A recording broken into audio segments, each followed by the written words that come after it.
Live now? Yes, so you can mute. Okay.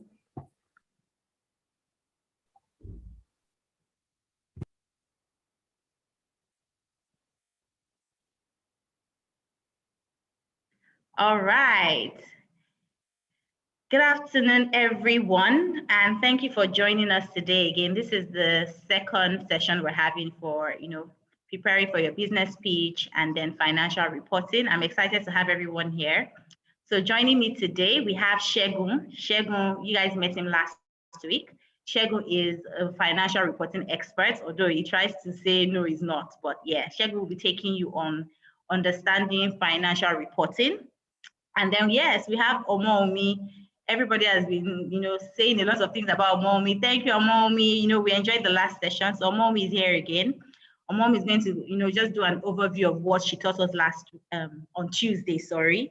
And then she's going to take some questions and answers. So if you have questions and answers or questions that you want Omomi to, provide answers to, please share via the chat, and we will just compile those questions and she will take them one after the other. So welcome, Omomi. And then we have Foko, who has been our mentor on the program for over 3 years, going to 7 years now. Foko is here again to support us with French translations. Thank you, Foko, for joining us today. And we have Nadia that we haven't seen in 2 weeks. So Nadia is here today. Nadia is a TF alumni, and she'll be supporting us with the Portuguese translation. So we don't waste much of everybody's time. I'm going to just hand over to Omomi. So Omomi is going to take us through just an overview of what we learned on Tuesday. And you can feel free to just ask your questions. If you need clarifications on anything, Omomi will be happy to answer. So I'll just compile those questions from the chat and share with Omomi, and she'll provide answers. Thank you very much. Over to you, Omomi, and thank you for joining us today.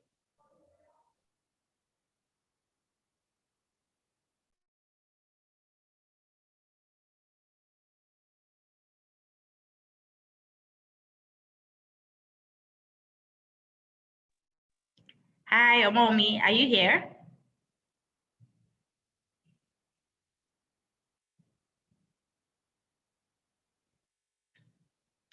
Okay, so I'm just going to give Omomi a few minutes. I think she's trying to share a screen, and then we'll start the session. Thank you guys for joining. Really appreciate it. Thank you.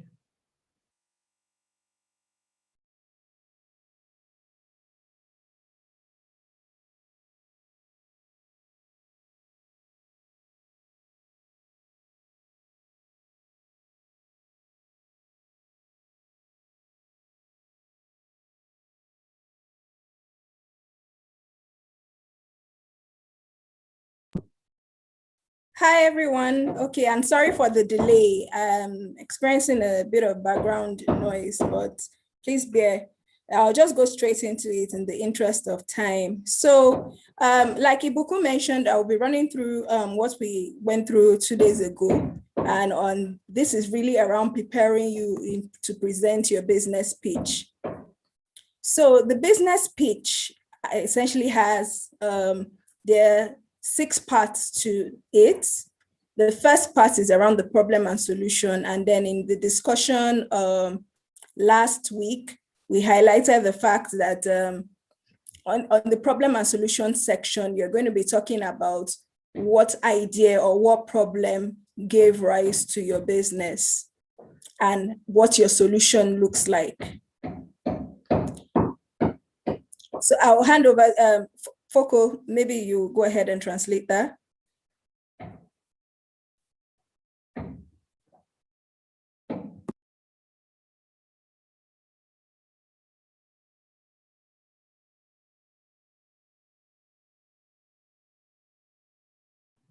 Okay, over to you, Nadia. Nadia, pending when Foko is able to resolve the glitches. Over to you, Nadia. Okay. Can I have the screen again, please? The slide. Omomi, please share your screen. That would help Nadia. Boa tarde a todos, bem-vindos a mais uma sessão da Tef. Essa sessão é mais no sentido de ajudar-vos com o vosso pitch, a preparação para o pitch e o mapa financeiro. Então, vocês já tiveram uma sessão na terça-feira, de lá surgiram muitas dúvidas, há pessoas que não entenderam, sobretudo com a dificuldade da língua. Então, hoje temos um resumo. O Moumi, que é especialista, vai tentar trazer-nos aqui um sumário, quer dizer, uma versão resumida do que foi discutido. Então, a primeira coisa no pitch é saber que deverá ser composto por 6 sessões. O primeiro, que é o problema e solução, é basicamente ver qual é o problema que deu origem ao vosso negócio e o que é a vossa solução, o que a vossa solução parece, o que a vossa solução é, como é que tratará do problema. E a seguir temos a oportunidade no mercado. Okay? Over to you, Foco. OK, thank you, Nadia. Donc, bonjour tout le monde. Aujourd'hui, nous allons revenir sur certains aspects qu'on a vus mardi passé et puis on va répondre à vos questions. Donc, ainsi, on va voir bien évidemment la dualité entre les problèmes et les solutions. Après, on verra les opportunités de marché, les analyses de l'affaire, le process de votre business, les plans et enfin les besoins. Over to you. Thank you, Moyun.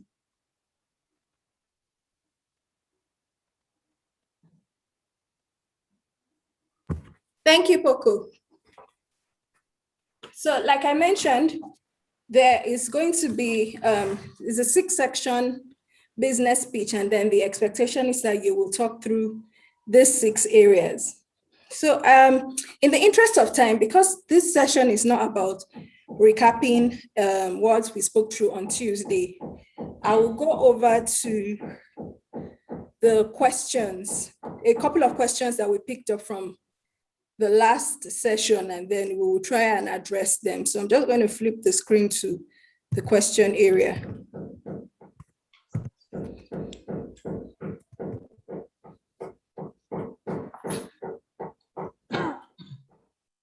So this was one of the questions that we saw. So something like this: if my business has more than one product, will I reflect market opportunity, profitability, etc. for both products?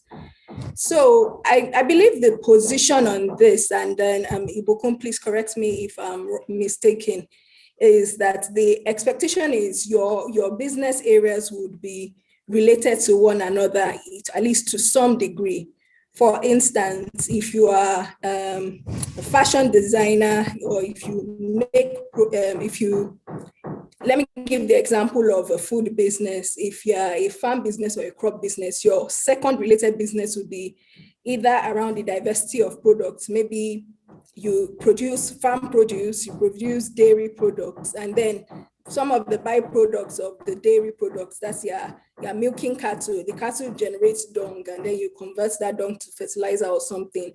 So your businesses will be related to some degree. They will still be in that in the same industry or related to the same line of trade.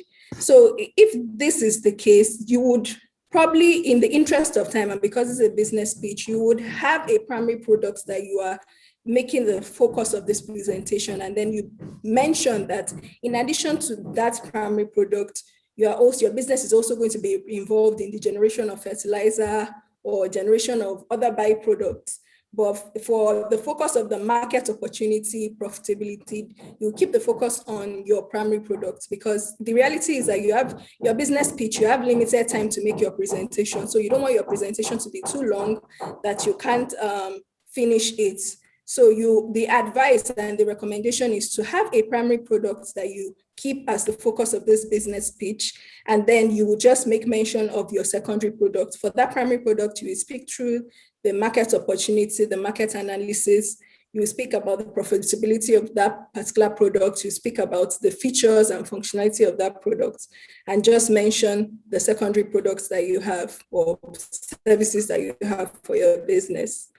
Over to you, Nadia. Thank you. Olha, por questão de tempo, o Moumi decidiu que vai deixar de lado a apresentação, porque já foi vista na terça-feira, e vai concentrar-se nas perguntas que foram colocadas, algumas perguntas, ok? Então, esta questão aqui é uma das que surgiu. Basicamente, alguém perguntou se meu negócio tem mais do que um produto ou um serviço. Nas minhas análises do mercado, oportunidade, ou a lucratividade do negócio, eu devo falar de todos os produtos ou apenas de um? Ok. Aqui o conselho é que vocês devem procurar abordar todos os produtos que vocês têm, mas dar um destaque ao produto principal. Nós podemos ter vários produtos à venda, nosso negócio pode ter vários produtos ou vários serviços, mas há um que é o principal. E é nele que devemos colocar o foco para chamar a atenção dos clientes e dos investidores. Isso porque não adianta ter uma apresentação muito longa que vocês não conseguirão fazê-la no tempo determinado. Então, é importante colocar aqui o foco no produto principal e os secundários tocar de leve. Okay? Foco, over to you. OK, thank you, Nadia. Donc, ici, nous allons directement passer aux questions. Il est question ici, on a reçu une question de quelqu'un qui dit, si par exemple, il a plusieurs produits, comment est-ce qu'il va pouvoir présenter les opportunités de marché, la rentabilité,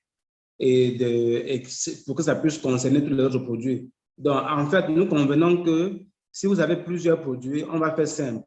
Donc, essayez de, pour votre présentation, essayez d'être focus sur le premier produit, sur l'un des produits, le produit phare, en citant peut-être les autres produits. Donc, par la suite, dans votre présentation, vous allez présenter le marché du produit phare et la rentabilité du produit phare.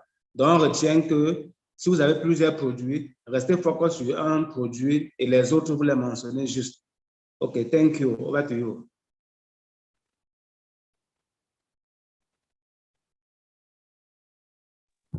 Thank you, Boko. So over to the next question. How do I determine my cost of goods sold if I'm a services business? So if your business is in the area where you're providing services instead of, and you don't have an actual product, because your material costs and then your labor cost that you're paying your laborers or whoever is creating that product. But if you're a services business, is traditionally your cost of goods sold will be the costs that you incur in training or upskilling yourself to be able to perform that service. So let's say you are into event management. So that cost will be whatever trainings that you undertake for yourself, whatever certification that you use to equip yourself to be able to deliver your services. Nadia, over to you.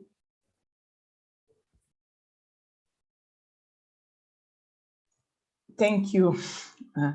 Ok, vamos à segunda questão. A segunda questão é como é que eu determino o custo da mercadoria vendida e se eu estou num negócio de serviços. Quer dizer, não estou a vender produtos, mas estou a vender serviços. Ok. O custo associado ao seu serviço é todo o custo da mercadoria é basicamente associado a todo o custo que você acarretou para executar esse serviço. Um exemplo que foi dado é no caso de nós termos, estarmos num negócio de eventos, por exemplo. Nesse caso, o custo do serviço estará incluído as formações, as certificações que fez para poder fazer esse serviço, para ser capacitado de fazer esse serviço, mas também acessórios que possa usar para efetuar o serviço, ok? Basicamente. Se está no setor de serviço, ainda tem custos. E os custos são tudo aqueles que estão relacionados com as despesas para efetuar o serviço. Over to you, Foucault.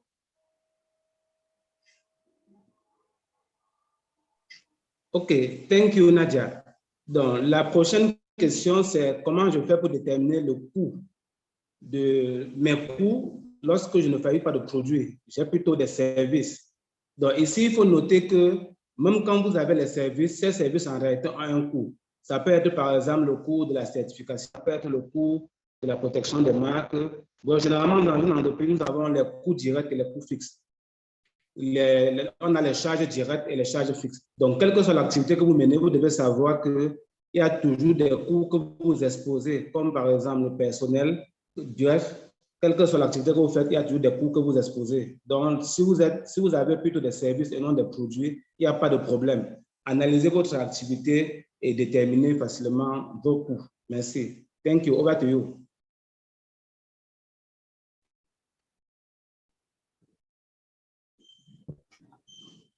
Thank you. So the next question here. How much of my production process do I need to talk through in my business pitch? So there was a question around, I think it was a fashion designer or someone in the fashion apparel business. And the person gave example of, do I need to talk about how I source for my fabric, how I prepare my patterns, how I cut, how I sew. So you do not need to go into that level of detail for the business pitch. Remember that your business pitch, your video is going to be, it's a limited amount of time you have, so you cannot afford to go into that much detail. So you're only going to give us this indication of your final product. That is, what variety of, for instance, that same fashion business, what variety of people do you sew for? What category of apparel do you sew? Is it underwear? Is it office wear, casual wear? So you're only going to just talk about the final product and the variety and the customer base. Over to you, Nadia. Thank you, Amoru. Ok, a próxima questão é, no processo de produção, o quão detalhe ou quão detalhadamente eu devo falar do meu processo no pitch. Ok, a resposta é aqui. Vocês têm que se lembrar que tem um tempo limitado para o pitch. Portanto, não é no pitch, não é aconselhável ir em detalhes muito profundos. A pessoa que fez a questão deu um exemplo, disse que eu estou no negócio de costuras, né? E de moda, e então eu queria saber se eu tenho que falar no meu pitch, falar de onde eu compro o meu material, como é que eu faço os designs, até quando eu estou a costurar e por aí. Não, esses detalhes não são necessários, não são para ali, não são para o pitch. Vocês devem dar mais, no caso da costura, nesse exemplo de costura, falar mais do tipo de materiais que confecciona, que tipo de material usa e coisas básicas, ok? Lembrem-se que o tempo é limitado. Foco, over to you.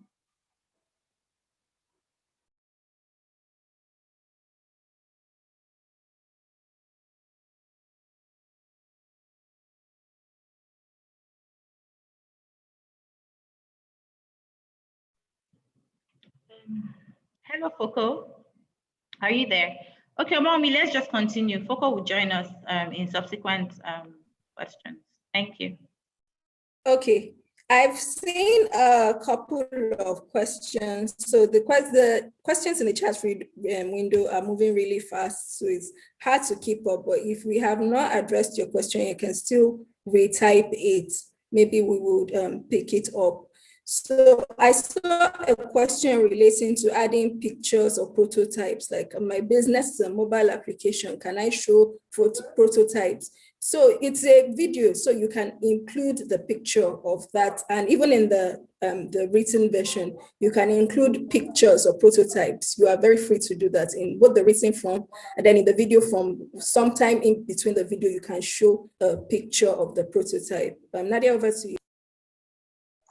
Thank you, Amoru.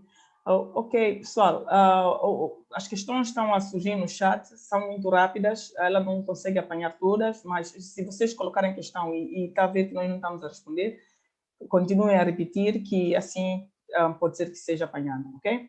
Há uma das questões que apareceu no chat, é alguém que diz que tem, o seu negócio é um aplicativo móvel e queria saber se pode incluir fotos dos protótipos. Ok. Estão preparados, o vosso pitch será feito em vídeo. Logo, há espaço para colocar fotos. Vocês podem, no meio do vídeo, passar imagens, fotos dos vossos produtos, dos vossos protótipos. Ok? É só limitar-se a manter no tempo determinado. Ok. Foco, you there? Ok, yes, thank you, Nadia. Donc, nous avons eu des personnes qui ont posé des questions pour savoir si elles peuvent mettre les photos de leurs produits ou les vidéos Donc, on vous dit, vous pouvez bien en parler. Par exemple, mettre le lien ou bien la photo, si c'est un prototype. Donc, ça, c'est dans l'ensemble. Lorsque vous pitchez, vous pouvez visualiser un certain nombre de choses concernant surtout votre produit afin que les personnes en face, quand c'est par exemple physique ou même dans la vidéo, vous pouvez même présenter sur l'écran. Lorsque vous allez faire le pitch réel pendant la vidéo, ça permet à votre interlocuteur d'apprécier votre produit. OK, thank you. Over to you.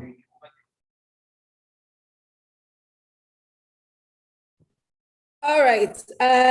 Another question I noticed is, do I need to add, someone asked, do I need to add building and machinery costs to determine my profitability? So the answer to that, you would, for your profitability analysis, you will not need to include your capital costs. And then your capital costs include building, machinery, equipment.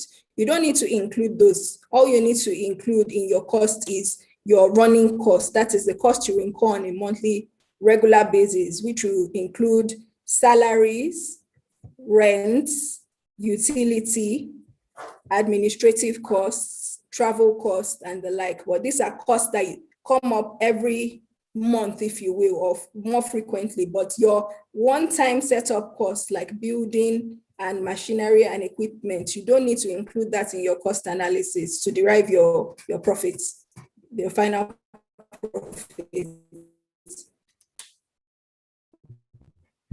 Nadia? Ok, thank you, Momi.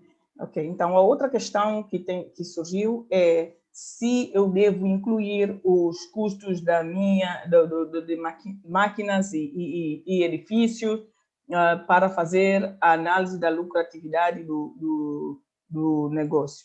Ok, para esta fase, para análise da lucratividade, vocês não precisam incluir custos, esses que nós dizemos custos do investimento inicial, porque esses custos não são necessários aqui para se fazer essa análise. Custos de máquinas, edifícios e por aí são custos que se investem só uma vez. É um investimento inicial e depois nunca mais tem que entrar.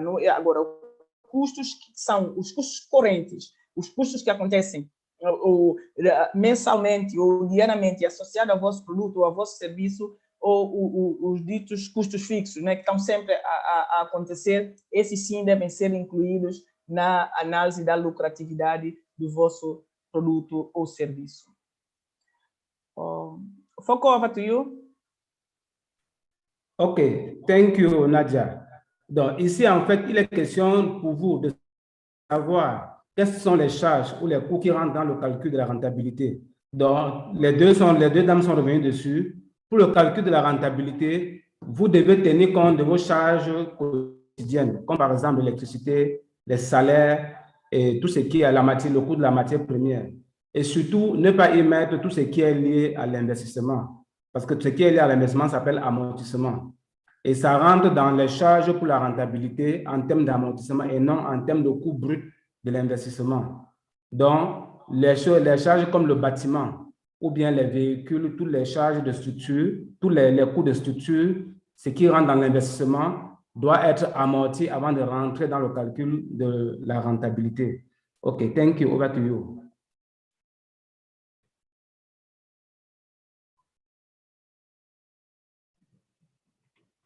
Okay, Omomi, do you have other questions? Thank you, Foko.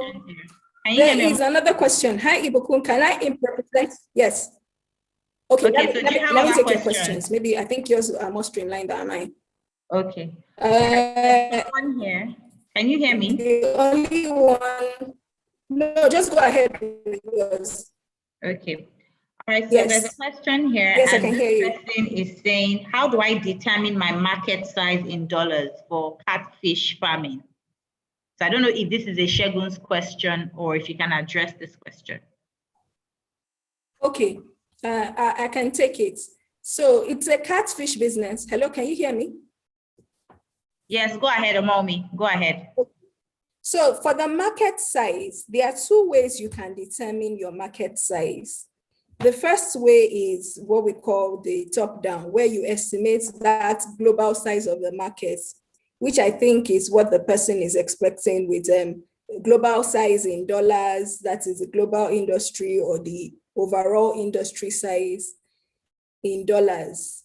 That's just one way to determine your market size. There's another way to determine it, which is more or less bottom up, where you estimate the number of people in your environment or your market. Your market can be your immediate environment. It can be maybe 3 states in your country or 2 provinces in your country. So you do a count of, or you get a sense of the number of people in your environments that will be able to afford, that will be able to afford your products and will want to buy it. So they need to be able to want to buy it and to be able to afford it. So your bottom-up analysis, you're thinking of 2 things: the number of people that want to buy it and are able to afford it. So if you count the number of people in your region that fall into that category and give us that number, that also works. So where you are not able to get the market size in dollars or even in your local currency, you could represent it as the number of people that want to buy it and can afford your product. I hope that addresses it. Nadia? Ok, thank you, Omoumi. Ok, a questão a seguir é de alguém que está na criação de catfish, o que em Angola chama-se bagre, em Santo Tomé charoco, não se come e por aí, não é? O que importa aqui não é o produto, mas é a questão, no fundo, que é saber como determinar o tamanho do mercado para esse produto. Ok, esse produto, a forma mais simples há 2 vias que poderão usar para determinar fazer essa análise do mercado, tamanho do mercado. Ou, se puder obter um número a nível global, a nível do país, ou a nível da região, da África ou do mundo, dependendo do seu produto ou serviço, poderá determinar as informações dessas disponíveis de algum organismo, você pode determinar a partir daí. Ou então, no caso de que o seu produto é mais local e então você olha para a tua região, para o teu país ou para a tua cidade, para a tua província, onde você pretende levar o teu produto, e faz duas questões. Quem quer comprar o meu produto?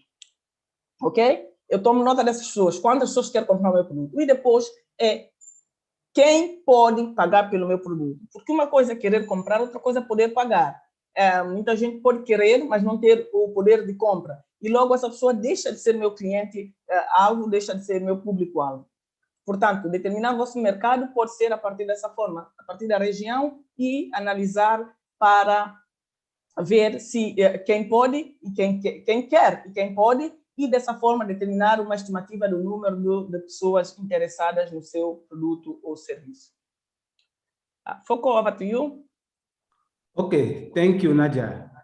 Donc, la prochaine question, en fait, le participant veut savoir comment est-ce qu'on fait pour pouvoir évaluer la taille du marché en dollars. Donc, il faut déjà dire que le dollar est tout simplement la conversion de votre monnaie locale. Donc, il faut calculer votre taille de marché en monnaie locale et puis de convertir en dollars. Maintenant, comment avoir la taille de ce marché pour pouvoir déterminer votre chiffre d'affaires? Ce qu'on propose, c'est de voir le nombre de personnes qui sont à même à consommer votre produit et à pouvoir payer, c'est-à-dire la quantité solvable de personnes, de la catégorie de personnes, parce qu'on parle de segment de clients, la catégorie de personnes à qui votre produit s'adresse. À ce moment-là, vous déterminez quel est le revenu qu'ils ont, quelle part de ce revenu est-ce qu'ils peuvent allouer pour l'achat de votre produit. Et c'est ça que vous utilisez en termes de quantité et de prix de service ou du produit, du prix unitaire de service ou de produit. Et ça vous aide facilement à pouvoir déterminer la taille de votre marché. OK, merci. Thank you. Thank you, Foko. Any additional questions, Ibuku? Yes, I do have additional questions, so I'm just going to run through them quickly. So somebody is saying that if my company sells to mainly large-scale retailers, can I use the number of the retailers to represent the size of my market? Or do I need to quantify the number of the final consumer? So that's the question. Okay, So the answer to that is it would be dependent on the proportion of retailers to final consumers. If your retailers amount to 70 to 80%, you can use them as your market size. You can use them as the size of the market, since they are essentially the markets that you are selling to. But if they're any less than that, you will need to give us a sense, because your retailers are only just a customer segment. They are not your main customers. I hope that makes it clear. So it depends on the size of your retailers, the proportion of your retailers to your total target markets. Nadia? Thank you. Ok, a próxima questão é, se eu vendo para revendedores, eu posso considerar os revendedores como o meu, analisar a quantidade dos meus revendedores e serem o meu mercado, o tamanho do meu mercado, ou eu devo olhar aos consumidores finais? Ok, a resposta é, depende da quantidade ou da relação dos revendedores no global, nos seus clientes. Se você vende 70% a 80% dos seus produtos, ou 70% para cima, para revendedores, ok? Perdão, 70% a 80% do produto é vendido a revendedores e outros 20% ou 30% é vendido a consumidores finais. Então, faz sentido você considerar os teus revendedores como o teu mercado-alvo, porque é a ele que você vende a maioria do seu produto. Mas se você vende qualquer coisa abaixo desse número para revendedores, então eles são apenas uma parte dos teus clientes, e nesse caso você deve considerar os consumidores finais como o seu mercado, o tamanho do seu mercado, ok? Portanto, se os revendedores são a maioria, quer dizer, 70% a 80% dos seus compradores, então eles é que são o seu mercado, é o número deles que deve usar para estimar o mercado. Mas, se os seus revendedores estão abaixo desse número, então precisam apresentar um tamanho de mercado em função dos consumidores finais. Foucault, over to you. OK. Thank you, Nadia. Donc, la question qu'on va expliquer maintenant, c'est celle de savoir, il y a un participant qui dit, s'il a des grossistes et des consommateurs, comment est-ce qu'il fait pour déterminer la taille de son marché? Donc, ici, ce que nous venons de dire, c'est que pour déterminer la taille de marché, ça va dépendre. Si, par exemple, les grossistes représentent plus de 70 ou 80% de son chiffre d'affaires, il va de soi qu'il peut se limiter à l'évaluation de la taille des grossistes pour pouvoir expliquer le marché de son business. Mais si par contre c'est moins, il est important qu'il essaie de mixer et d'évaluer aussi le chiffre d'affaires qui va aller directement au consommateur et de mélanger avec le chiffre d'affaires qui sera fait par les grossistes. Donc voilà comment vous pouvez facilement évaluer votre chiffre d'affaires si vous faites face à une activité où vous avez en même temps les grossistes et les consommateurs qui vous achètent directement. OK, merci. Thank you. Over to you, Omomi. Thank you. Ibuku, any more questions? Yes, we have 2 more questions, after which we would now hand over to Shegun to take his session. I'll just run through quickly the last 2 questions. So Omomi, please, in describing milestones, can I use the 4 methods of describing and writing milestones you explained on Tuesday? So the person basically needs clarity on how they need to put together their milestones for their business operation. Yeah. Thank you. All right.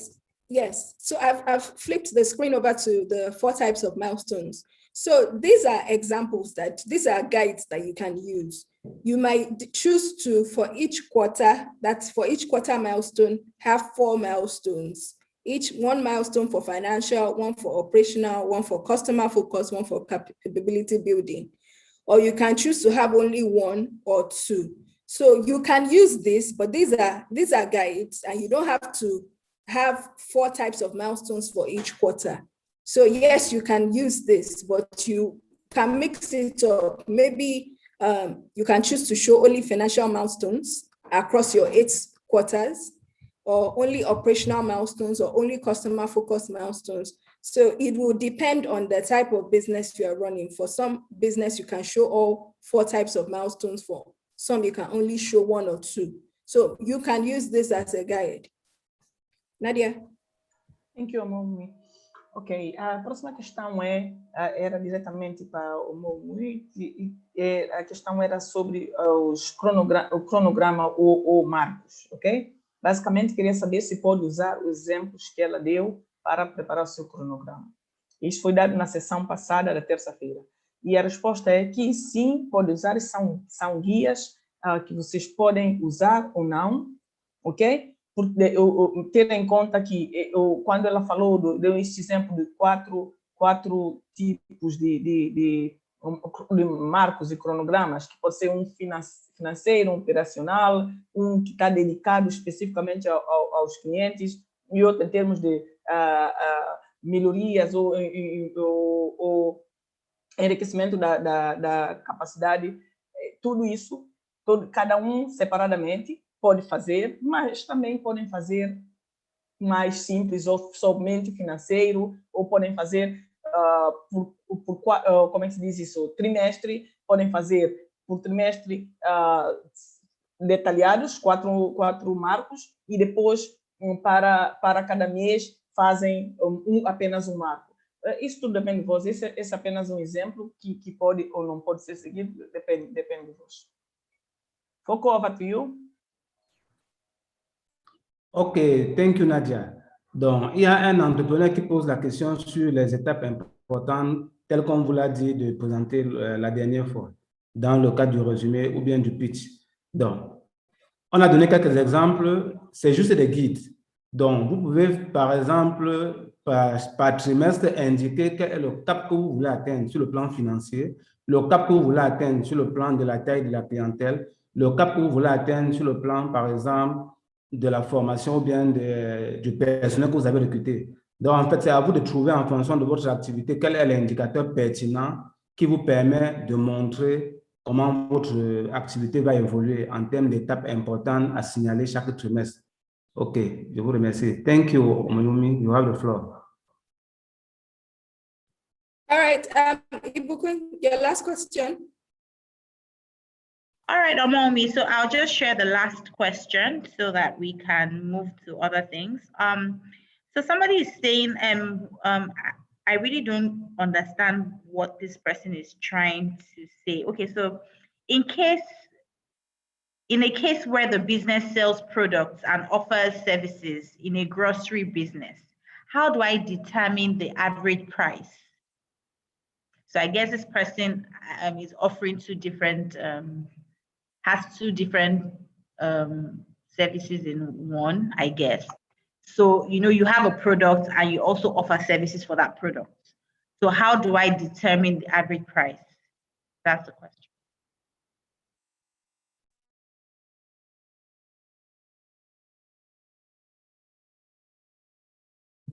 Okay, we've kind of addressed this earlier, but the recommendation, because there are some of your businesses that you have more than one, it's not a mono-product business, more than one product, or you have both a product and a service for your business, that you select one primary product and make that the focus of the presentation of this business pitch and this business idea, and then you mention the secondary business as a side, because it's going to be hard for you to try and represent both a product and a service or more than one product, because for each idea that you are presenting, you have to present the market analysis, estimate the market size, do the SWOT analysis, estimate the profitability, and then do the features and functions. You have a limited time for your business pitch.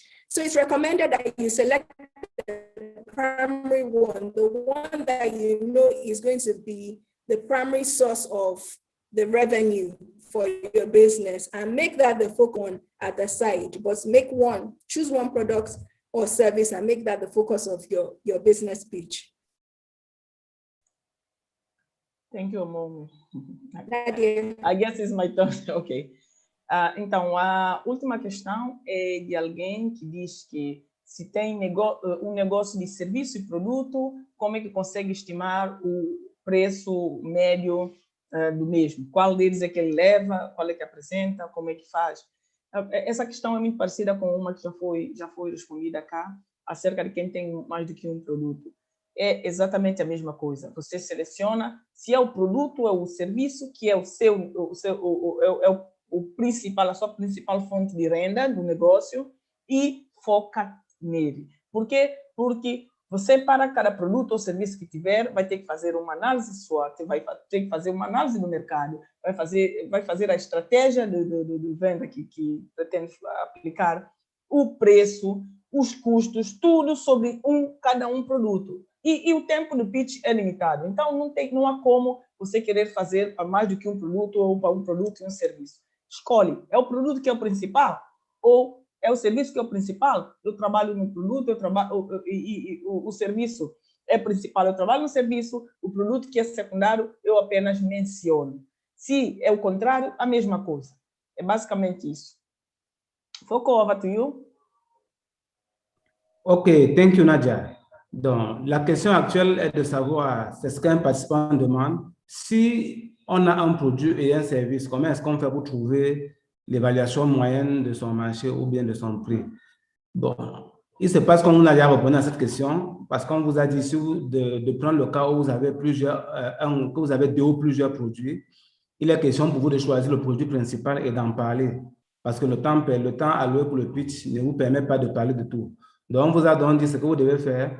Choisissez le produit principal qui est le plus pertinent, qui apporte le plus qui fait le plus de chiffre d'affaires, le produit le plus important, et c'est ça que vous présentez, juste en citant les autres, sans rentrer en détail.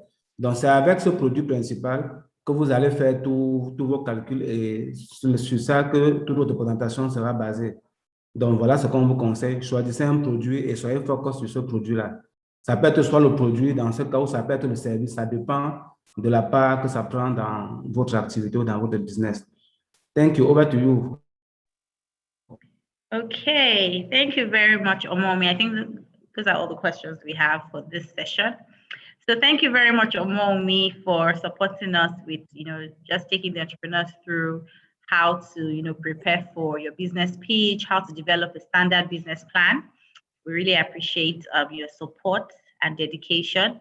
So Shegu is here, so I'll hand over to Shegu now. So Shegu is going to take us through how to develop or how to prepare yourself for financial reporting, how to, just put together your entire financials, just having that understanding and, getting more clarity, because a lot of people have been asking questions around financials. How do I put my, my numbers together? So Shegu is going to be answering all of those questions.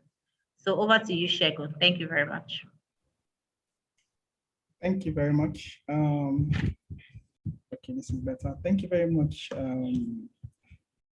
everybody. Thank you very much for doing a good job answering these questions. I think you were very, very helpful.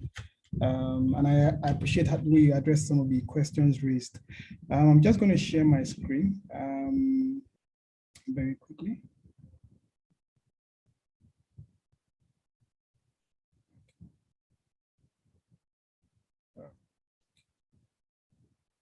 Okay, let me see.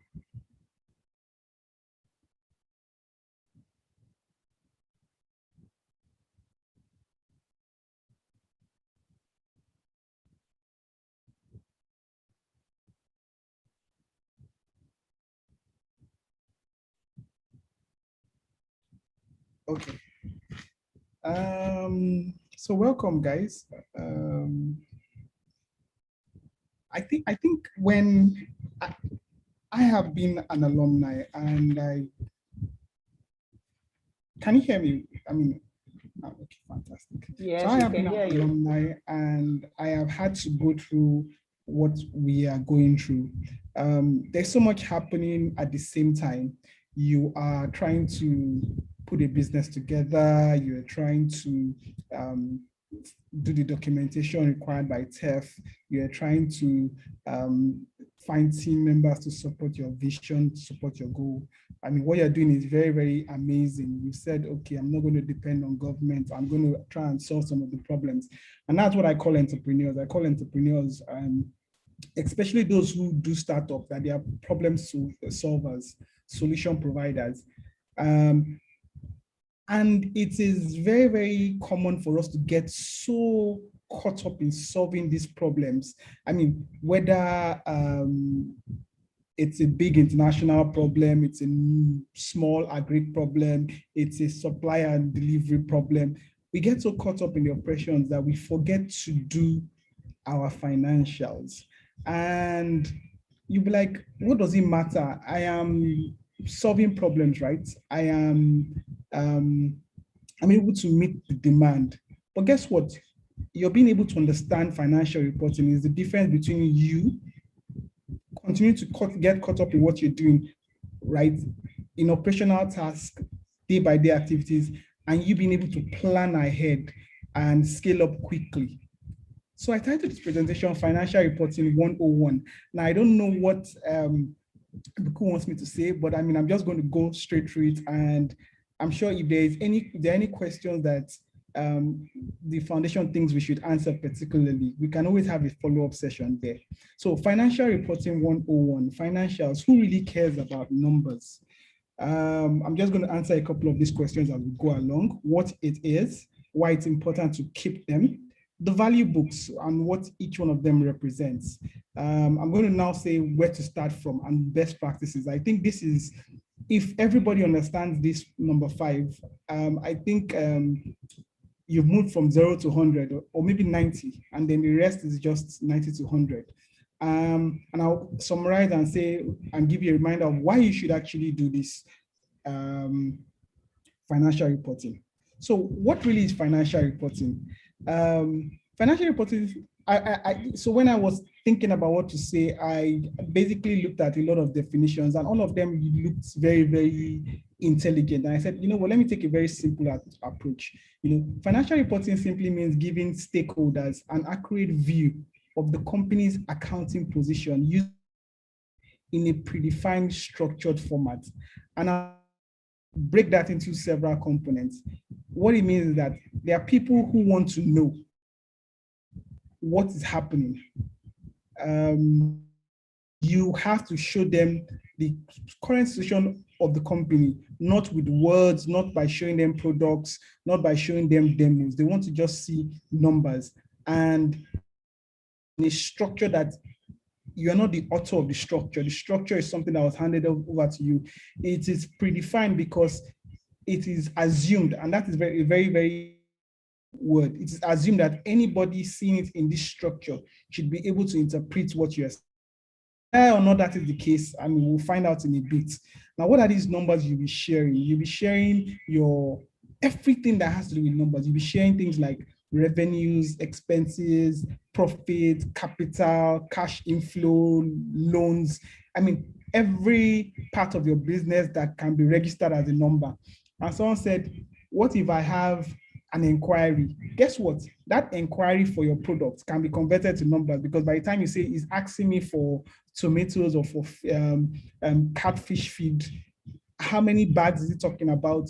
How soon does he want it? It can be converted to an invoice that will be sent to him. Now, all these are part of financial reporting. You need to be able to give that stakeholder an accurate view of what's happening in the business at that point in time. What purpose does it serve? Well, it highlights the state of the company periodically. It shows your success. I know, and it's interesting how people say, if I just tell them, come to my warehouse. Well, nothing shows your success stories on paper. Also, nothing also shows your failures, you know. And if there's anything I know the Tef Foundation tell you, it's okay to fail. Just fail quickly and move quickly. So if you can very early show your failure, you can very quickly say, okay, you know what, I need to step up something, I need to correct something, I need to change something, I need to fire somebody, I need to employ somebody, it shows the state of the company at that point in time. It also conveys a strategic roadmap for the future of the company. And I'm going to answer that in more details in my next slide, but just at the back of my mind, strategic roadmap for the future of the company. Who is it showing it to? Remember again, we're talking about our stakeholders. Thirdly, it's required by law. And you might feel, oh, I am in one local government in Gombe, or I am in Sao Tome, I am in currently in Morocco. Nobody sees what I am doing. The government fighting the big 10, the big 8, the leading companies to come and look for you.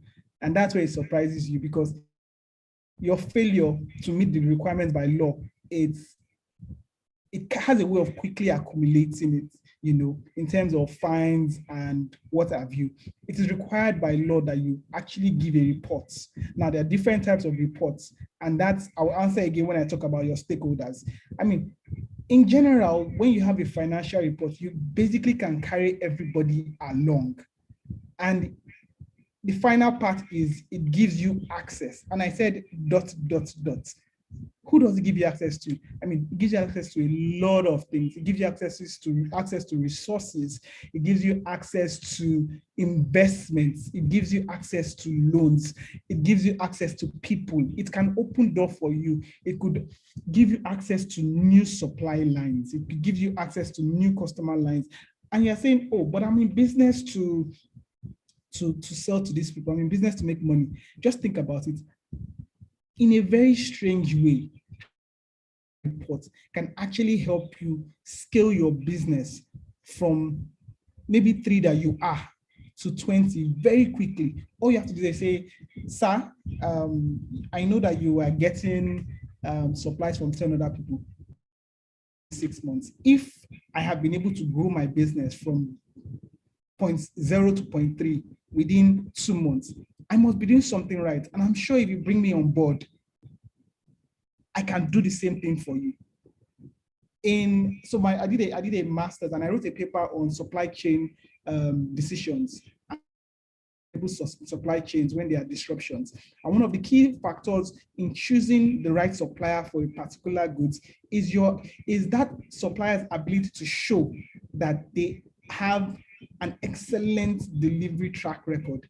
And nothing says that, actually remotely, nothing says that than having financial statements, than having proper financial reports across. For me personally, it helps me, it shows my stewardship, it shows me that, okay, I'm doing what I should be doing, and it keeps me accountable when I'm sleeping, when I'm dropping balls. And I'll say this, just earlier today, so some books that I'll show later in this presentation, I had their books and something had changed. And I said, guys, what's happening? I'm seeing, and the person said, okay, this is what happened, A, B, C, and D. And I said, put a comment there. I'll update this. I was able to step in, find out what they were going through, because A, they had financial, makes me as an investor, become okay, I'm meant to find out the state of the company at every time. It makes them accountable, knowing that if the numbers are bad, somebody's going to come and say, what's happening there? So who are your stakeholders? What do they need this information for? What do they do with this information? Why do they need it? I mean, it's my business. Many of us here are, a couple of us have partnerships, have limited companies. What's the public's? I would say I will start by listing out some stake every business. You have your partners, you have your customers, you have your investors, and you say investment now. Just advise you just listen to what we're saying. Just do it. They're actually part of your stakeholders, and you find out rules. You have managers, you have your tax authorities, your bankers, your lenders. All these are major. And I usually divide stakeholders into two, and internal and externals. The statement used by internal stakeholders as a basis to decide they should start, stop, or they should continue. actually help you decide if that's a new business line. It will help, and this is not based on what is said on social media. This is based on hard business. You see the numbers. They tell you, you need to hope you do something different. You need to do something different. You need to open a new shop. You need to start recruiting for new staff because your people are actually picked in terms of their productivity. You need to continue. Okay, so you start a program, and for your the impact. I mean, you know, you should continue that, right? The numbers will help you make those kind of decisions. You need to stop. Oh, you need to shut down that business and move on. Those numbers actually help. And it's not just about you. Your managers would know when to take strategic decisions if they can very quickly or very regularly see reports. Even your staff will know whether they should, forgive me, allow me use the word japa, if they should run or they should stay. Your financials help them make decisions. I mean, who they see the numbers of the company and they want to leave, but the numbers are so they will take they'll take the lower income you give to them because they have in their mind there's security that moved competitors who are promising heaven and earth but do not have the numbers to back it up. Important, they actually also know the state of your company, and nothing shows that more than the financials. For external stakeholders, well, your bankers, the tax authorities, they need to know. I mean, they could come and say you're meant to pay this amount in tax. Your books will show them that, well, I shouldn't be paying that.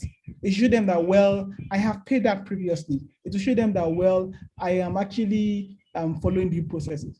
I know that there are different requirements law expects you to do. For example, if you're a public company, and our prayers is that most of you grow to that level. If you're a public company, you're expected to do annual general meetings, to do public reporting of the startup of your company. Private companies and smaller companies, well, you might not declare it publicly, but you're also required to prepare it and have it because they actually to come and check it. And so these are really, I mean, a summary of some of the stakeholders that actually need to have access to these books because it helps them make decisions that affect your company on the long run.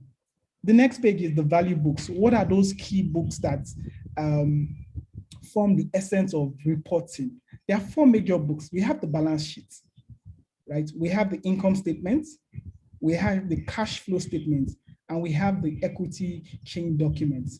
Now, and I'm sure if you look at most reports, you'll see that there are a lot of other books that people tend to add in terms of their report. Most of those books are not compulsory. These 4 books. And I don't know, I know some people will be taking notes. I will tell you how I interpret briefly. Now, for me, the balance sheet tells me the value of the company. So my balance sheet tells me that this is a $20 million company, this is a 5,000 naira company, this is a 20,000 naira company. Who are going to have to look for funds, look for equity, try to get loans from banks and say, okay, you're worth it. The ask is, how big are you to be able to absorb this money you are asking for? And that's what the balance sheet does. It shows the value of the company. Now, the income statement, which most of you know are the profit and loss account, actually shows the business viability. So it tells them in a glance that it is worth investing in this business. Because the books, and I'll say this early, many of us try to manipulate our books, right? So that we look profitable. I advise you from the very start, do not do that. Because again, it's, even if you are not making profits, right? Even if your income statement is not profitable, any sound business or financial advisor can look through your books, look at those negative figures and say, you're actually worth investing. So having a negative income statement does not mean you are not a viable business. So as much as people try and avoid manipulating books, let me just drop that before, I forget about that. The next is the cash flow statement. And the cash flow statement basically tells you your operational threshold. For me, that's what it does. If I see a cash flow statement, I can see how pressure the business can take and still survive. And then the last equity change document basically just shows who the shareholders in the business are. In other terms, and like in the words I see it as, it shows me who is liable for the business at any point in time. So I know most of you like equity, okay, who owns the business, who is benefiting. It also shows who is liable at every instance, at every point in time for the business as a whole. So these are the four value books required in terms of financial reporting. And I will just jump into each one of them because I feel it's better I break them down in bits and pieces. Now the balance sheet, like I said, it shows a snapshot of what the business owns and it shows the value of the business. But what does it really show, really? It gives a snapshot of what the business owns in terms of assets, right? And what it owes in terms of liability at that particular point in time. It's something I learned recently. Balance sheets could change week. And you're like, how? It is done once a year. Actually, balance sheets are not done once a year. Balance sheet is, it is basically the business value at that instance it was prepared. So it can actually change at any point in time. Now, we know, of course, everybody here knows that assets are what you own. Liabilities are really basically what you owe. But if you look at it like that, there are so many parts you would miss. And I'm going to use the table we used at in previous sessions that break it down, and I will explain each bit by bit. You might not be looking at this sheet in your session because I heard from Ibukun that a couple of things have changed. But the day you decide to create your books, you would see a document that looks like this, the balance sheet. On the top side refers to your assets, and on the lower bottom side refers to your liabilities. The assets are basically what you own. The way it is created is in preparing it. I'm sure you can see at the very top current assets, cash and cash equivalents, account receivables, and you say what comes what and when. Basically, in the assets, it shows it is designed in such a way that your most liquid assets at the top and your least liquid assets at the bottom of the asset sheet. And so, what is your most liquid asset? It's basically your cash in hand. So if it was a larger enterprise, they'll probably have current assets and break it down into cash in hand, which is like how much your finance manager has in cash on hand at the office. Then you now start talking about cash in bank. How much do they have in the bank? Of course, you see cash in hand is fast. You can easily access your cash in hand than your cash at the bank. Of course, thank God for mobile banking. Maybe you can actually even access your cash in bank faster than your cash in hand. But yeah, it is, technically cash in hand is faster to reach than cash in the bank. The next thing you say is, okay, it's not in bank. What do I have with, in terms of accounts receivable? Who's owing me money that is meant to pay? How quickly will they pay? The next thing is cash account receivable, which basically refers to the amount that hasn't come what you're expecting. The next on those list of assets that you list in your balance sheets are your inventory. How much do you have in terms of assets? So for example, you are into farming. Your lands are assets. If there's any way to describe your crops as they grow, they're assets. Again, and if you look at crops, right, and you say, okay, today you have, I'm trying to think about what I could use. For example, you have 10 hectares that are already ripe for harvest. Tomorrow you have 20 hectares. It automatically means that your balance sheet has changed, which is why I said there's no balance. Balance sheet is the value of a balance sheet is synonymous with the time it was created. When you now, you complete with your, so after all this, those are listed as your current assets. The next thing are your properties, your plants, your equipment. All these form the assets of the company. Your liabilities, on the other hand, are things you owe. So how much are you owing? How much are you in terms of salaries? How much are you owing in terms of tax? How much are your long-term liabilities? For example, loans.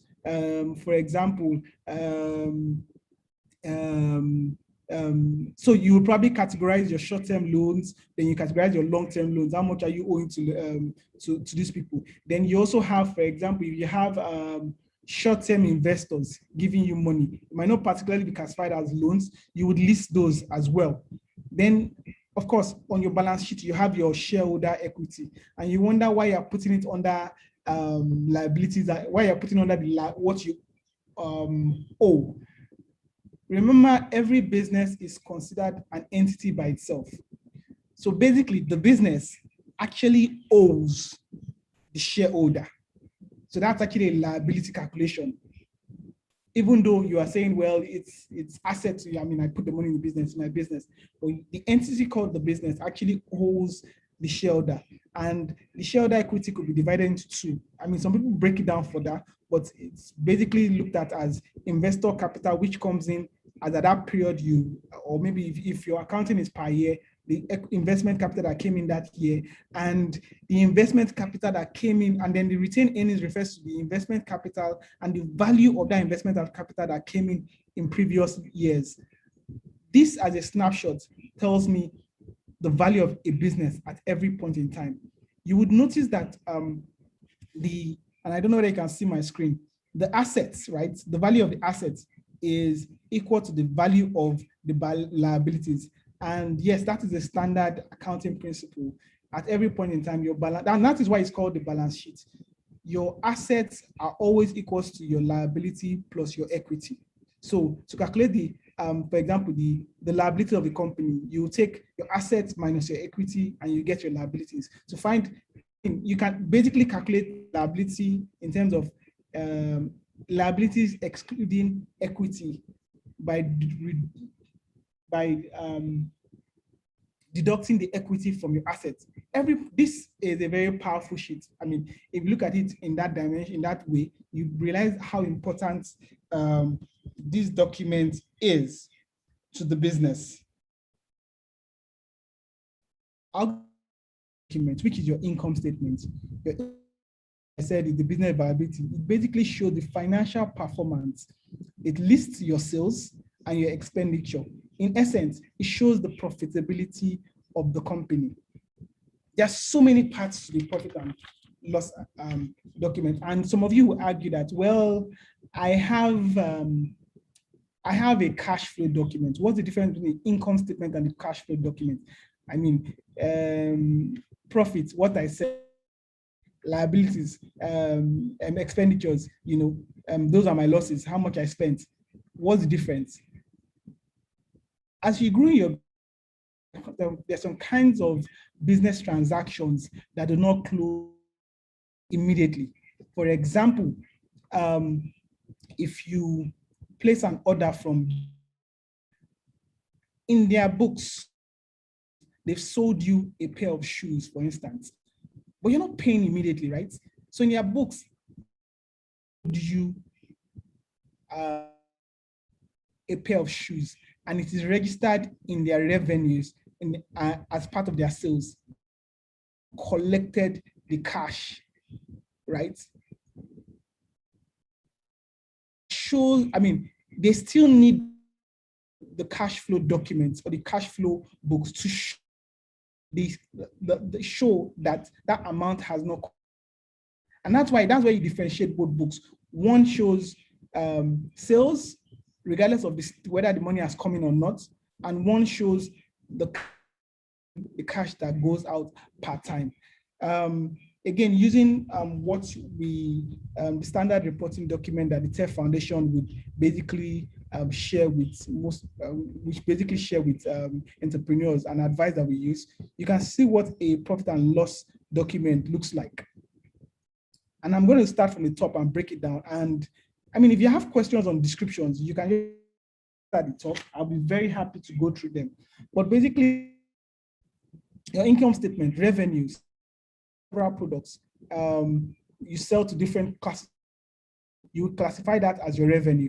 Now, again, for some people, you would see that they are also coming not from your primary product. For example, if the Tef Foundation, so I am and I sell whatever I sell books, yeah, I make money. If tomorrow that as a primary sale, right, it's my, I will also have things like other sales.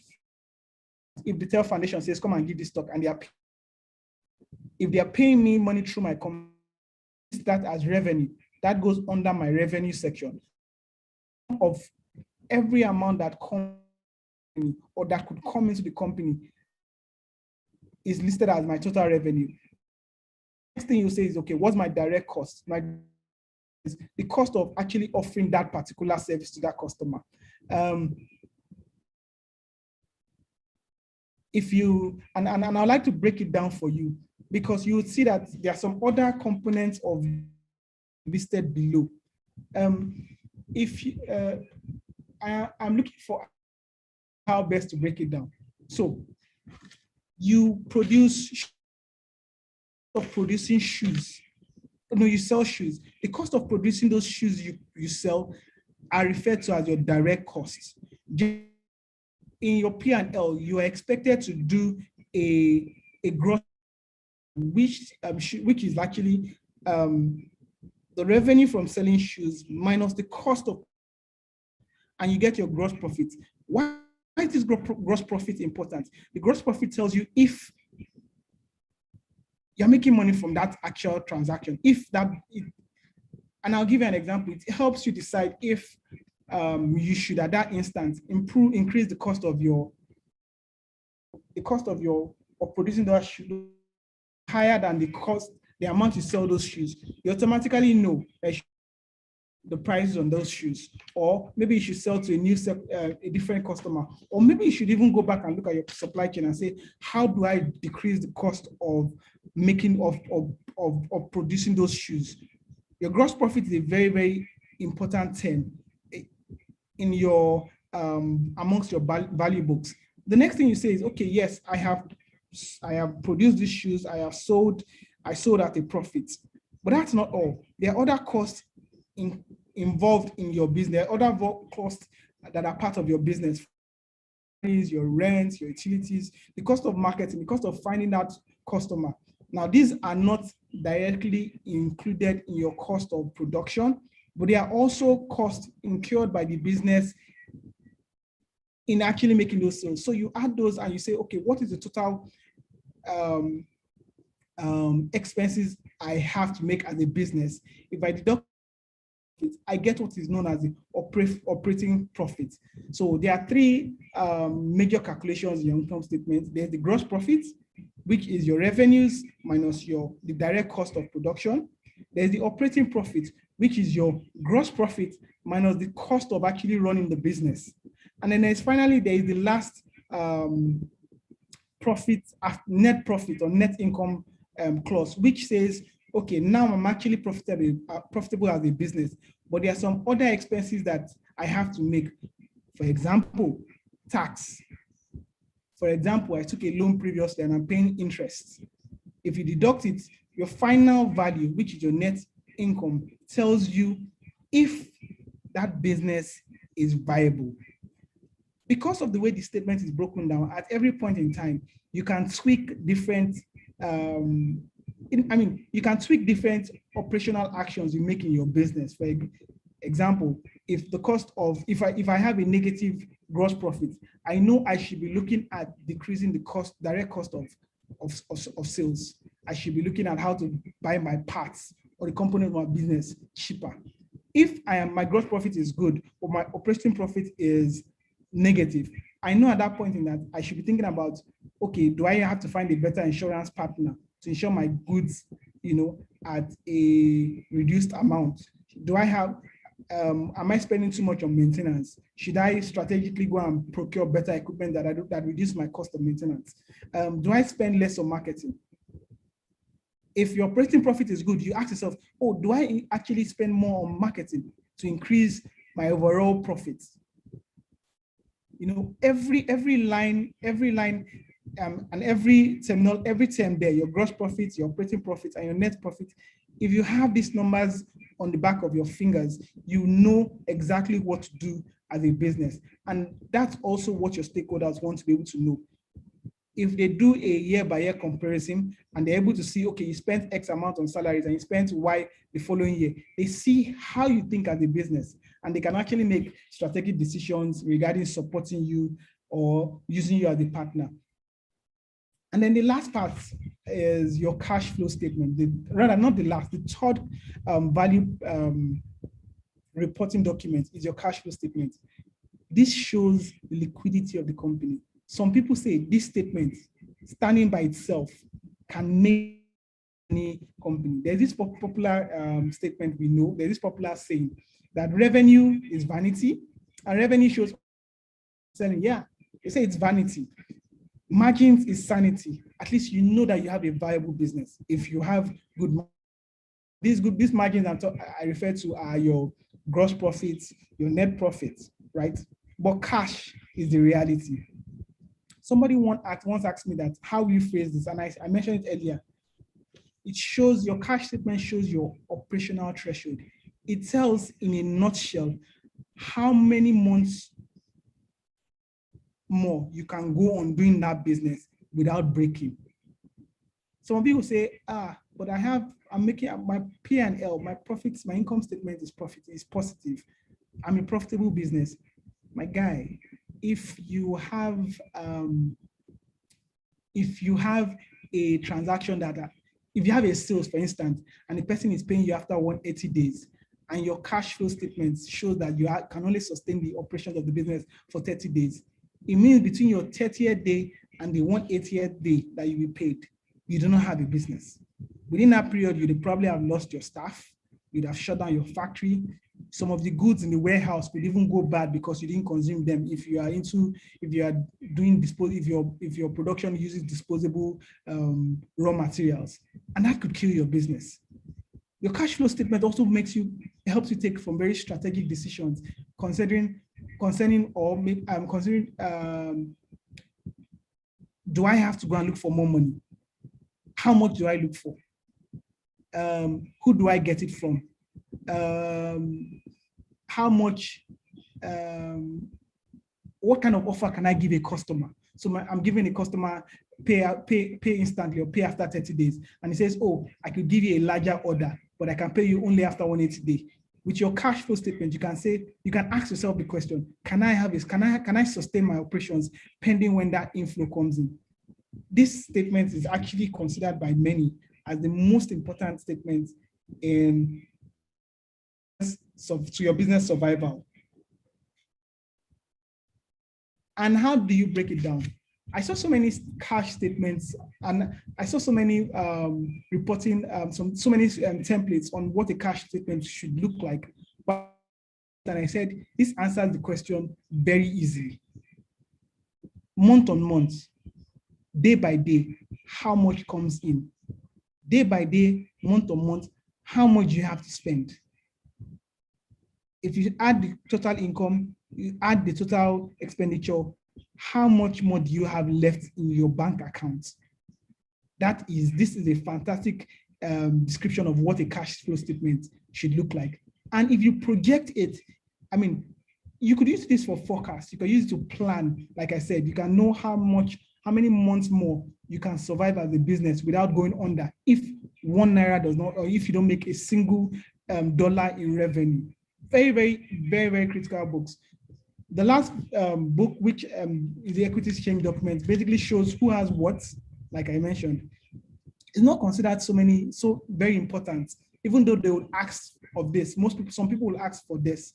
it's not considered very as critical as the first 3 books, because those 3 books basically show you what you are and what you have as a business. I would end with, I would not end, I'll summarize my presentation on these 3 books with this statement. There are 3 different books that show different things at every point in time. Each of them actually provides a unique angle of the financial status of the company, and they have unique benefits and limitations. Therefore, one by itself is not sufficient for you.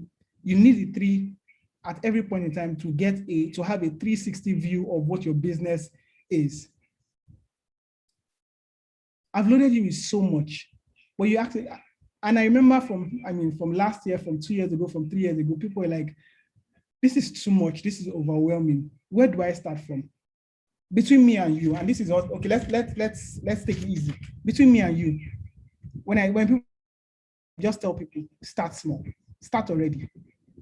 You see, these documents I just showed you, the 4 value documents, right? You don't just wake up one day and create them. How does it start? Journals. What are journals? I mean, basically, my ins and outs. How much comes in tomorrow? How much is coming in next tomorrow? How much is going out? What happens is that by the time you look at your in and your outs, you begin to categorize them. And by the time you categorize them into, okay, I spent $5,000 yesterday. $3,000 I use it to buy a property. $2,000 I use to buy assets for the company. $1,000 to pay salaries. At that point, you start creating ledgers. It's your ledger, which is really a classification of your journals that are used to prepare your financial reports. Therefore, what's the most important advice I have for you today? Start small. Just simply have a record of your in and your outs, and have a description of what the expenses are for. As you grow, I advise use online accounting tools, and there are a lot of them out there. There's Accountia, which I know that a lot of startups use. If you start, it might look difficult, it might look complicated, but as you begin to use it, and as you have people, support you, as you have your finance team, or you have your auditors coming, and as they advise you, you begin to optimize your use of these account tools. But if you do not have access to online accounting tools, get a book by all means, get a journal, write out your expenses, but just write it out almost immediately. As you grow, I advise you get an accounting consultant to help you with your books. Many people say at this point, well, I don't need a consultant, I will get an accountant in-house. Fantastic, if you can afford it.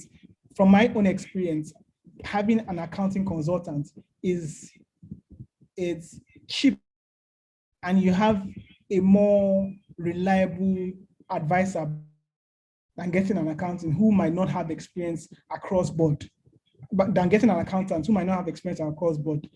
again, the same thing. What am I saying? Start small, keep those books. Finally, I would say just pay your tax as quickly as you can. Pay your tax. And I will say this: tax is not, you do not pay what you do not earn. You do not pay out what you don't earn. I have had some months when I go to the tax office to submit my books for the month, and I don't have to pay anything because, hey, nothing came in. I only pay for what I made. And thank God that I think the FIRS and the LRS, the tax authorities, they're doing a lot of, and this is, for those in Nigeria, for those in your various countries who are listening in, I'm sure your tax authorities come out. Because they are present, you can very easily, when you present your invoice, say, list out to your customers, okay, this is the cost of my goods, this is to you, but this is the tax that government demands that you pay to me. Whatever they pay, please just remit it to the tax authorities as quickly as possible. Do not spend those monies because it has a way of coming back to haunt you. I'll share a story, and this is a personal story. What I'm showing you now are books. This is presented to an investor a couple of days ago. It's for a startup that I support. When I joined them, they had no books. It was just, okay, we saw this, we saw that. And I said, you know what, guys, let's keep an account. And I know at that point, right, they were like, what do you mean by this? Like, or at that point, the person was like, we're not making money. Why are we keeping it? But we just started. And it didn't, at that first, I remember I created the first template and I said months. The next thing I said was sales, wages, and net. By the fourth month, we included some other metrics. We said, okay, you know what? We're an online business. Let's take account of our web impression. Let's take account of number of people that visit our sites. Let's take account of the month-on-month increase. Let's take account of the cost of production. Let's take account of transport. Let's separate it. And we did that. By the 6 months, by the end of the year, we only had these tables. 2020 was when we started. We were approached by an investor, right? And this was the only book we could present to them. And they invested $25,000 only. Just because they saw these books. They were like, if you can keep accounts. And it said the entire picture for that company. Last week, with these same books, we've not done an audit. That particular investor that saw these particular books and gave that particular company, it's not my company anyway, by the way, so nobody should come and meet me and say, oh, you're making money. This is a company I just support. That particular company that had these particular books and raised $25,000, they were approached by another company. With these same books, nothing has changed. You know what, we want to give you $500,000. My entire value to that discussion was that we start keeping this. This is the Excel sheet I created. We're using, for some of you are thinking of, oh, we want to scale. I need to have a profitable business. I need to have X, Y, Z. Sometimes what you really need when you get to that stage, what you really need to attract that right investment are your reporting books. Take it serious. A quick reminder, build confidence. A quick reminder,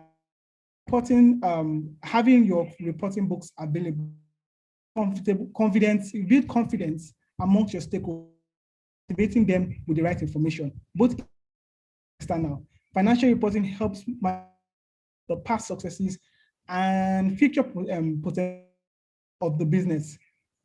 Today, Tef, they're not asking for anything.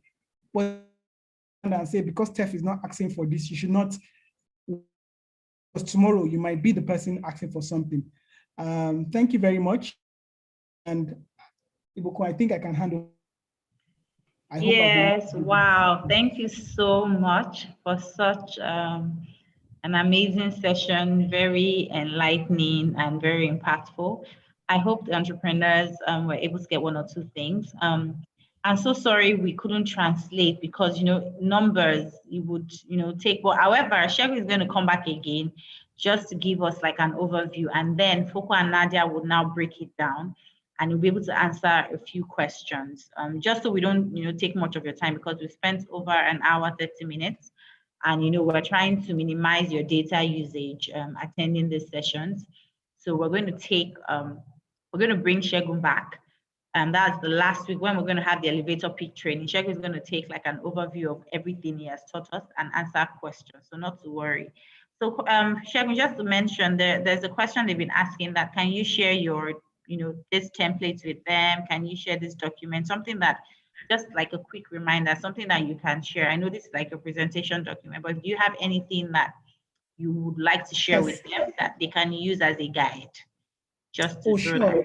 Okay, so Shegun has said yes, he can share this with everyone. So I would get this document, and in my next communication to everyone, I would attach this document so everyone can save and use as a guide. Then I'm going to hand over to Omomi. Omomi has a question that has been recurring that she would like to address. So Omomi, would you like to go over the question now so that I can just share a few information with them and we can end the session. Hi, Omomi. Are you still here? Hi, Buku. Yes, I am. Okay. All right. Over to you. You can address the question now. Thank you. No, this question was, I think the one that kept recurring. The question was, my business is still an idea. how will I be able to generate analysis of profitability or determine milestones for the business since it's just an idea? And the response is you have to still go ahead and do that, because it's in generating those analyses, profitability for a business, milestones for a business. You have made your assumptions in terms of your market, and you're going to give us a picture of your future. You are going to make your assumptions based on the information you have on ground and go ahead and generate your profitability analysis and your milestone. This activity you still have to do, whether your business is an idea or is established, because it convinces the Tef team that you have a vision, for an actual vision for a business. So there's no way of estimating that you have a vision and you are a serious-minded business owner unless you can give a picture of the future, and you still have to go ahead and generate that picture of the future. So what will be helpful is do some market analysis, ask questions around to get a sense of what this market size is. Go to the market and do a bit of survey to understand what price or what cost you will incur in creating your products. Ask around for your competitors to get a sense of what the pricing is for the competitors for this particular product. So do that. You have to just do the research so that you can generate your assumptions on your profitability analysis and also for milestones as well. So this is work that still has to be done, whether your business is in an idea stage. Okay. All right. Thank you so much, Omomi, for just sharing or providing clarity to this question. So we're almost at the end of this particular session. I just have a few questions that a lot of people have been asking around the DMS, around business plan uploads. So an email was sent to everyone today that also included the link to this particular session. And I'm going to need Nadia and Foko to translate. So once I'm done, I'll hand over to Nadia and then to Foko. So for business plan, right? I already mentioned, and I think I mentioned on Tuesday as well, that when it's time for you to upload, we'll let you know. The reason why you can't see the DMS right now is because it's not time for you to start uploading. Once you can proceed to start uploading your business plan, your due diligence documents, I would inform everyone. And just to mention that you're going to be uploading your due diligence document first, even before business plan. So you still have time to update your business plan, to make changes based on the trainings, because a lot of you have already developed this or edited the document with your responses before the training. So if you've gotten clarity, you've gotten more information, more knowledge, you can go back, review everything you've jotted or noted down. And if you think there's still need for updates or need to change anything, please go ahead to change. However, it's not time to upload your due diligence or business plan. And so you will not be able to see the DMS now. So, but I only share that information with you so you can start putting your documents together. So when it's time to upload, at least you are aware that you have your documents and you can just begin to upload. And yes, the format you can upload as PDF if you want. You can upload as PDF. Just ensure that the document is not more than 2 MB. So you can find a way of, just ensure the document is not a large document. Utility bill, government IDs, they are very, very small documents. Your partner consent, if you have one, that's optional. And then your headshots. So your headshots ensure that it's clear, it's clean, it's high quality. It's not just any regular headshot. Make sure it's a good headshot you're uploading so we can actually see, put a face to the name. So I just thought to throw that in. And I think Shegun has something to say. But before I hand over to Shegun, I'll just allow Nadia translate to Portuguese and then hand over to Foko, just so everybody has that information. Over to you, Nadia. Thank you. Okay, thank you, Iboko. Então, pessoal, a apresentação que passou-se há pouco do mapa financeiro não foi traduzida, porque, como vocês devem entender, só mesmo em inglês viram quanto tempo levou, portanto, não era conveniente traduzi-la aqui. Depois, sabem números, falar de números é complicado, levaria muito tempo. Mas o Chegun vai voltar outro dia para falar mais sobre o mapa financeiro, as análises financeiras, e nessa altura nós faremos a tradução, ok? Agora, já estamos quase no fim, o Bucon só quer responder algumas questões, assuntos que têm surgido, que têm perguntado. E muita gente tem perguntado sobre DMS. DMS, que é a abreviatura de Document Management System. Basicamente, é a base de dados onde os documentos estão, é o sistema de gestão de documentos de Tef, é onde vocês deverão colocar documentos relacionados com o vosso projeto, e vocês certamente receberam hoje um e-mail que dava acesso ao link para verem um documento que explicava os documentos que vocês têm que reunir. Atenção, vocês nesse momento ainda não têm acesso ao DMS. O DMS ainda está fechado. Apenas foi partilhado com vocês essa documentação hoje para que vocês saibam o que é que vocês devem preparar, o que é que vocês devem reunir. Há países onde é difícil obter certos documentos, então vocês têm tempo suficiente para tratar disso, ok? Basicamente, é respeitar sua regra, não maior documento pode ser em PDF, não pode ser maior do que 2 megabytes, ok?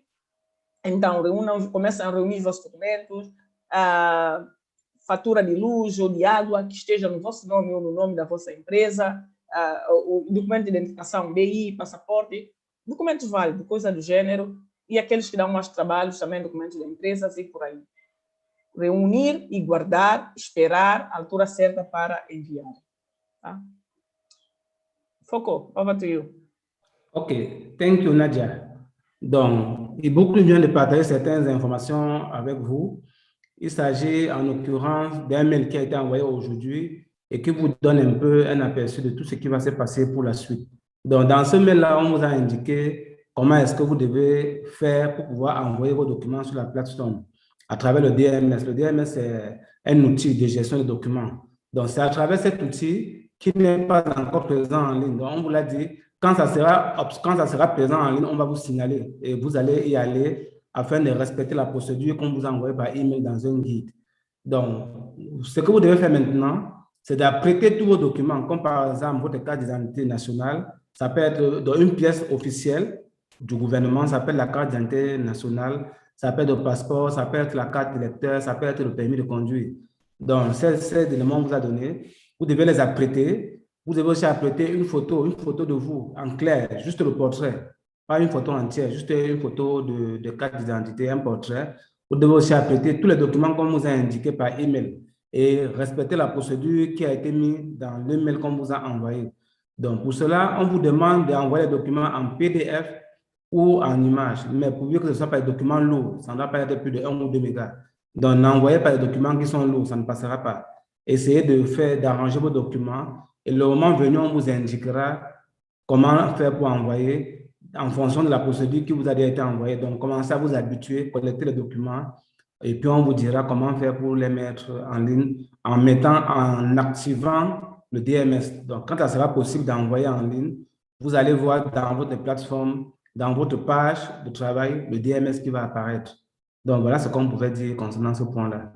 OK, thank you. Beaucoup over to you. All right, thank you very much, Foucault, for supporting that translation, and Nadia as well. So over to you, Shego, to quickly share.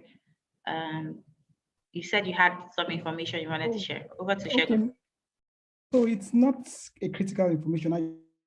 People were sending me questions on, maybe they checked my name and they sent me some ads and questions on Instagram.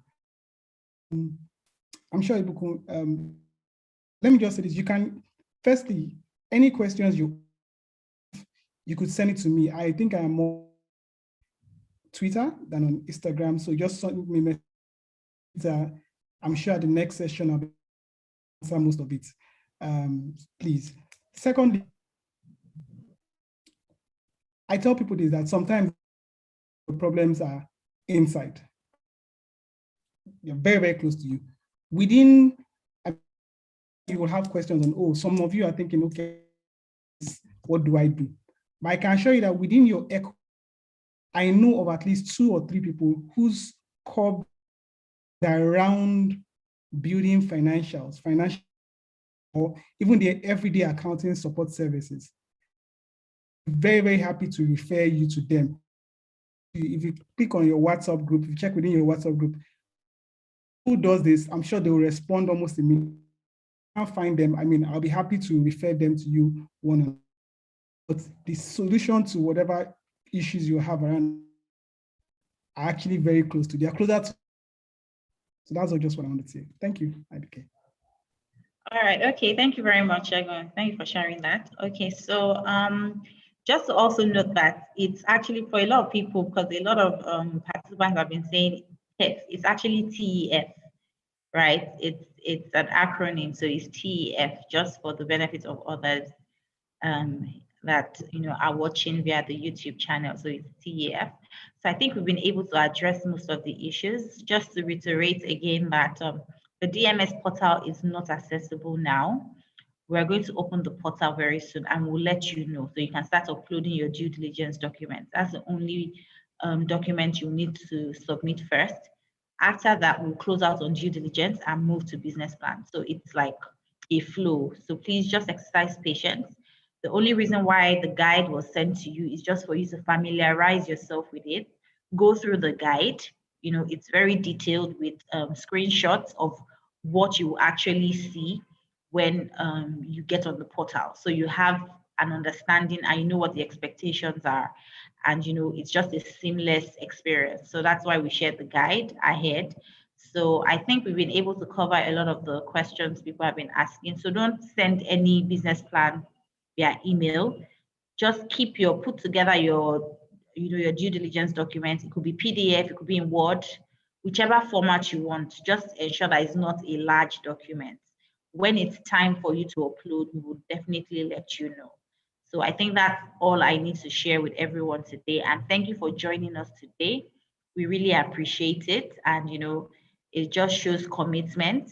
And I believe that everything you've learned today, you just hold on to it, and that will reflect, going forward in your business operations, in your business plan, in your financials. So so I'm going to, end the session now. So thank you for joining. So I'll just allow Nadia to say, a few words, and Foko and Shagun as well before we end the session. So over to you, Nadia. Just a few words to Thank you. Ok, pessoal. Obrigado a todos. Não se esqueçam de participar na live para vocês esclarecerem as dúvidas. É importante. Eu sei que há muita questão em relação ao DMS, acho que ficou esclarecido agora. O DMS ainda não está aberto. Quando tiver que ser aberto, haverá e-mail de comunicação. Prestem atenção aos e-mails e não aos boatos que vocês mesmo criam, ok? Tef manda sempre e-mail, sempre quer informar. Se não recebeu o e-mail, não se preocupe e procure e não... Nada de pânico. Boa sorte a todos. Bom trabalho. Foko, over to you. OK, thank you, Nadia. Donc, on va vous laisser pour aujourd'hui. Tout ce qu'on vous rappelle, c'est que les guides qu'on vous a envoyés, c'est juste pour que vous vous familiarisez avec ce qui va se passer sous peu de temps. Le DMS n'est pas encore activé. Quand ça sera activé, vous serez notifié comme à l'accoutumée. Donc, on vous dit beaucoup de courage. Continuez à travailler. Vous allez commencer d'abord par envoyer de diligence personnelle en ligne avant d'envoyer plus tard les résumés de business plan. Donc, sur ce, on vous dit merci, portez-vous bien et bonne fin de semaine. Thank you. Beaucoup nous have the floor. Okay, so Shagun, do you have a few words before we close out to the entrepreneurs or our participants? I want to say thank you to everybody for Foundation for allowing me to do this again. 3 years in, and I should be celebrating my birthday. I want to say something. They're doing a fantastic work with entrepreneurs. To the entrepreneurs in the house, doesn't break you, makes you stronger. Don't break. Think about it. Every time you want to break, just think about that I just need to get through the next, and I'll have my breakthrough. And for the best, you're going through, you're preparing that you would actually use. I assure you, it's strange, it's unbelievable, but you in 6 months from, a year from now, 2 years from now, as much as you can, do the work, all the hard work now. It will be smooth sailing for you. You need the information. Thank you. Thank you very much, Shegun. So from us at TAF, from everyone here, Nadia, Shegun, Foko, and of course, Omo Mibu had to join another meeting. Would like to say bye-bye, and we'll see you in the next session, which is a TOA series. So we'll share more information on that with everyone. The calendar has been shared with you, so you have an idea of when the different sessions will be happening, the time. So we'll see you on the 29th of June, which is a Tuesday for the TOA series. It's going to be a wonderful session, so don't worry, it's going to be very exciting. So I'd like to say bye-bye to everyone and have a wonderful weekend. Bye. Bye, everyone. Ciao, ciao a todos. Bye.